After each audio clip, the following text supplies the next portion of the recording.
Continue our team coverage now with Dan Rascone, who's got the latest on the largest wildfire burning in the state.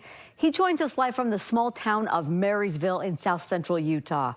Dan, firefighters are up against tough conditions, as we said. Yeah, they really are, Deanie, right now. You know, the biggest concerns right now are, of course, the hot, dry, and windy conditions out here. That's the perfect recipe, again, for that fire to flare up. Taking a look at the mountain, though, looking a lot better than it did over the weekend right now. They've been able to get an upper handle on it, so it's not racing quite as much down towards these homes. This has been the concern all the time here, is these homes right in the path of the fire. We slept on a deck up here and just kind of watched and prayed. Nicole and Jamie Watson are one of many homeowners up here that were in evacuation zone as that fire blew up over the weekend and raced further and further down the mountain. The Silver King fire started by lightning on Friday. Over the weekend, it quickly grew to more than 10,000 acres. Right now, about 350 personnel are fighting this fire. That includes using 3 helicopters.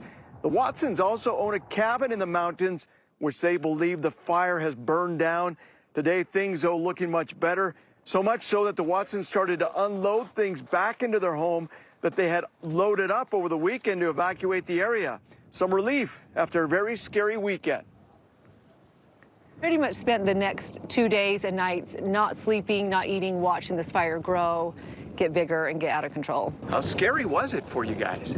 Pretty helpless feeling, honestly. As high as the winds were yesterday, I think that we probably would have had a massive loss here were it not for federal interventions.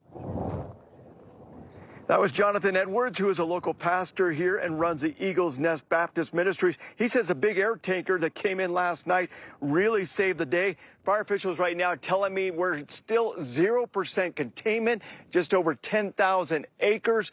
Again, the concerns here is that hot, dry, windy conditions are hoping that the weather will be in their favor later on in the week. That's the latest out here in south central Utah. I'm Dan Rascone for KSL 5 News. Back to you guys. Yeah, tough week for firefighting for sure, Dan. Thank you.